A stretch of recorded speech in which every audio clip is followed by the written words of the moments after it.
Mesdames et messieurs, bonjour, bonsoir et bienvenue à la chronique de MBT, votre causerie citoyenne sur l'actualité camerounaise et africaine. Merci de faire confiance à cette chaîne YouTube de l'engagement sociopolitique. Bienvenue à la chronique de MBT. Mesdames et messieurs, ce que vous venez d'écouter a été réalisé il y a plus de 2 ans par Christophe Junior Zogo. Christophe Junior Zogo, c'est un ancien commissaire de police qui est un oncle à moi. Ça, il faut que je le précise. Il est aujourd'hui basé en France, à Paris.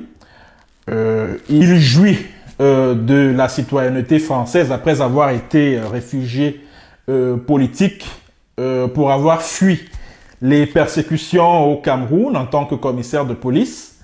Alors, Christophe Junior Zogo s'adresse à ce monsieur que vous voyez sur la photo. Il s'appelle Armand Assé. Alors, Armand Assé a pour particularité sur les réseaux sociaux de promouvoir ce qu'on appelle la Fédération ECAN. La Fédération ECAN, c'est un outil de chantage dont se servent les membres du club Essingan. Le club Essingan ici, ce sont ces hauts cadres, ces élites petits bouloufants qui, autour de Paul Biya, dirige le Cameroun depuis bientôt 40 ans.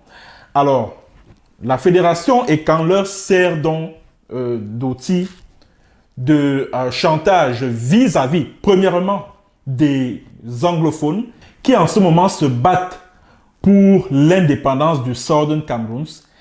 Ils utilisent la fédération ECAN comme outil de chantage vis-à-vis d'autres tribus qui auraient elles aussi des ambitions de prendre le pouvoir au Cameroun. Voilà ce qui se cache derrière le projet de la fédération ECAN. Et ce projet est essentiellement sécessionniste. Et c'est ce qu'est en train de fustiger Christophe Junior Zogo. La vidéo que vous avez regardée tout à l'heure date d'avril 2020. Christophe Junior Zogo s'insurgeait contre l'élite Ekambeti qui envisage faire sécession du Cameroun, c'est-à-dire que ces élites voudraient faire des régions actuelles du centre, du sud et de l'est du Cameroun un État, c'est-à-dire au cas où il leur arrive de perdre le pouvoir, c'est-à-dire que de perdre les leviers du pouvoir, ils vont activer une guerre de sécession. Je suis en train de partager avec vous un plan, c'est-à-dire que c'est un secret d'État. À savoir que les membres du club Essingan, autour de Paul Biya, qui ont la particularité d'avoir la même mise sur le renseignement, d'avoir la même mise sur l'appareil sécuritaire, sont en train de se préparer à déclencher une éventuelle guerre de sécession au cas où il leur arrivait de perdre le pouvoir. C'est donc ce que Christophe Junior Zogo est en train de décrier sur cette vidéo. Comme les Camerounais prennent tout à la légère, en fait, Christophe Junior Zogo était en train de nous mettre la puce à l'oreille. À savoir qu'il y a un projet qui est en train d'être mijoté par les frères, les cousins du village de Paul Biya, à savoir la sécession de l'État ECAN. Cet État est constitué des régions actuelles du centre, du sud et de l'est. Voilà pourquoi, mesdames et messieurs, vous auriez sans doute remarqué que le pouvoir de Yaoundé, c'est-à-dire que les membres du club Essingan, ont lancé un certain nombre de grands projets. Parce que la plupart des grands projets structurants sont situés dans le Grand Sud. Que ce soit le port en eau profonde de Kribi, que ce soit les barrages de Mekine, de Mveule, de ceci et de cela. Que ce soit l'agence de la BEAC, des Bolova. Tout cela s'inscrit dans la perspective d'une éventuelle sécession de l'État Ekan, au cas où les membres du club Essingan perdaient le pouvoir suprême. Et j'aimerais également vous amener à remarquer une chose. Vous avez sans doute entendu parler du fédéralisme communautaire, Celui qui est en charge de promouvoir ce concept s'appelle Cabral Libi-Lingué. Il est député du PCRN. Le PCRN se veut un parti centriste, c'est-à-dire ni du pouvoir ni de l'opposition. Mais en fait, c'est-à-dire que le promoteur du concept en question s'appelle Mathias Eric Owona Nguimi. Et qui est Mathias Eric Owona Nguimi? C'est le fils de Joseph Owona, qui est le père de Essingan. Joseph Owona, c'est lui qui a créé Essingan après la tentative de coup d'État manqué du 6 avril 1984. En fait, c'était un lobby tribalo-villageois, Betty Boulou, qui s'était constitué pour constituer un bouclier autour du pouvoir de M. Biya, qui venait de vaciller du fait de cette tentative de coup d'État. Voilà donc comment le club Essingan a été créé. Et ce qui est curieux, c'est que quand la crise anglophone s'est déclenchée en 2016, lors des pourparlers entre des membres du gouvernement et le consortium des organisations de la société civile dans le Cameroun anglophone, des leaders tels que Agbor Bala et puis Fontaine Neba ont proposé au gouvernement camerounais le retour au fédéralisme. Qu'est-ce que le pouvoir des Biya a fait? Qu'est-ce que les membres du club des Essingan ont fait? Ils ont attrapé Agbor Bala, Fontaine Neba et ils ont jeté en prison. Juste parce qu'ils ont évoqué le terme fédéralisme. Retour au fédéralisme. Or, Cabral Libi-Lingué, il fait la ronde de toute la République. Il promeut son ouvrage sur le fédéralisme communautaire. Il parle du fédéralisme communautaire. On ne lui fait absolument rien. On ne lui rappelle pas que non, le Cameroun est un et indivisible. Ah, l'unité et l'intégrité du territoire sont saines et sauves, etc. Et on ne lui rappelle pas cela. Parce que quand les maîtres Agbor Bala et autres avaient posé le problème du fédéralisme à l'orée de la crise anglophone, on leur a opposé que non, le Cameroun est un et indivisible. Ah, vraiment, la forme de l'État est non négociable, etc. Mais Cabral Libi-Lingué a la liberté de parler du fédéralisme communautaire. Et pourquoi les membres du club Essingan lui accordent cette liberté? C'est simplement parce que ce fédéralisme communautaire-là cadre avec le projet de sécession de l'État Ekan, qui est porté par les membres du club des Essingan au pouvoir au Cameroun.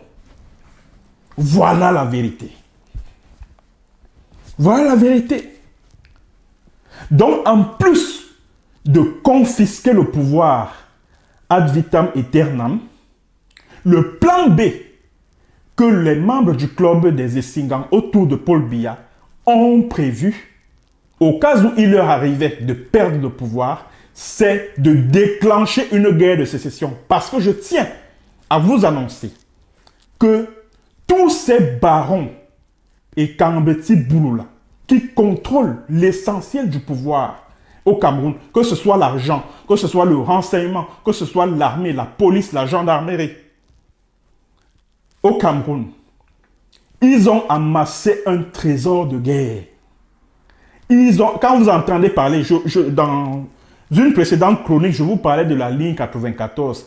En fait, c'était un prétexte pour eux, pour ces membres de Essingan, c'est-à-dire que de rassembler de stocker un véritable trésor de guerre en perspective de cette guerre de sécession que l'élite Beti Boulou, c'est-à-dire que l'élite Essingan, est en train de préparer. Quand vous entendez parler des projets structurants dont je parlais tout à l'heure, combien de ces projets structurants ont été déjà inaugurés? Parce que c'est en 2012 que Paul Biya a lancé tous ces projets, que ce soit le barrage de Mekin, de Mvele, de Lompangar, le port de Kribi, etc. Aujourd'hui, combien de tous ces projets-là ont été inaugurés par Biya? Aucun.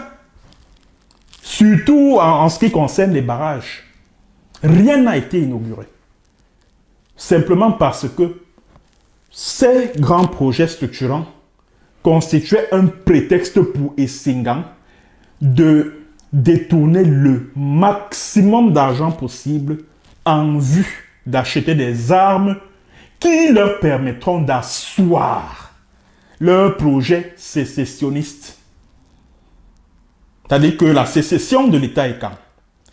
Et ce sont ces mêmes individus qui estiment que les ambazoniens sont les sécessionnistes, sont les terroristes, etc., etc. Alors qu'eux-mêmes, ils sont en train de mijoter un plan sécessionniste. Ils sont en train de vouloir que les régions du centre, du sud et de l'est fassent sécession de la République du Cameroun. Mes chers compatriotes, mes chers followers camerounais, prenez cette information que je vous donne très au sérieux et surtout, qu'elle provient de quelqu'un qui n'était pas n'importe qui au Cameroun, à savoir Christophe Junior Zogo. Il a beau avoir une opinion que nous, on ne partage pas, mais il faut prendre ce qu'il dit au sérieux et surtout que par la suite, parce que comme je vous l'ai dit en début de cette chronique, la vidéo que j'ai jouée en début de cette prestation date d'avril 2020.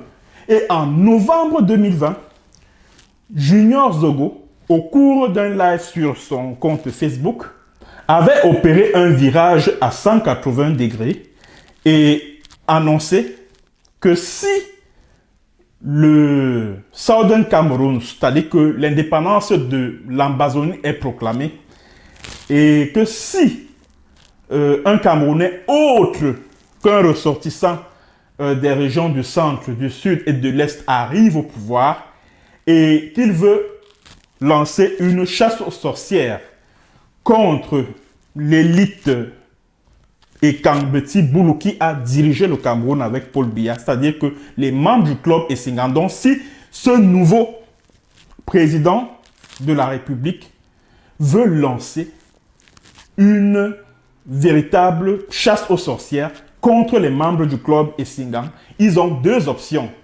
Soit ils vont proclamer la naissance d'un État fédéré Ekan, soit ils vont proclamer la naissance d'un État Ekan et faire sécession de la République du Cameroun. La vidéo date, je crois, d'octobre ou de novembre 2020. La vidéo date d'octobre ou de novembre 2020, si je ne me trompe pas. Voilà.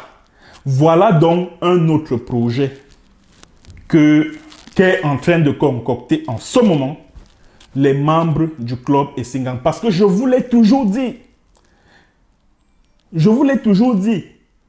Parce que j'entends les gens dire que non. Non, ce n'est pas tel privé qui est au pouvoir. Tous ceux qui sont au pouvoir là sont les ressortissants de toutes les contrées, de toutes les régions du Cameroun. C'est vrai. C'est vrai, mais le noyau central, c'est-à-dire que ceux qui détiennent l'essentiel du pouvoir au Cameroun, ce sont les Essingan. Ceux qui sont au cœur du système, au cœur du pouvoir, ce sont à 99% les ressortissants du centre, du sud et de l'est. Voilà au moins qui est une réalité. Voilà qui est une réalité. Donc, il ne faudrait pas qu'on se voile la face. Il ne faudrait pas qu'on se voile la face. Ces gens-là sont en train de se préparer à conserver le pouvoir par tous les moyens et à déstabiliser le Cameroun au cas où il leur arrivait de perdre le pouvoir. Voici l'information que j'avais à partager avec vous, mesdames et messieurs, à travers cette énième édition de la chronique de MBT. Merci d'avoir été nombreux à écouter. Merci surtout de partager. N'oubliez pas de cliquer au bas de ce petit écran sur le symbole du dollar. En le faisant, vous pouvez acheter un badge Super Chat ou alors Super Sticker et ainsi vous contribuerez au bon fonctionnement de cette chaîne YouTube de l'engagement socio-politique. Merci d'avoir écouté et à bientôt pour une autre séance et sur un autre thème. Bonjour, bonsoir.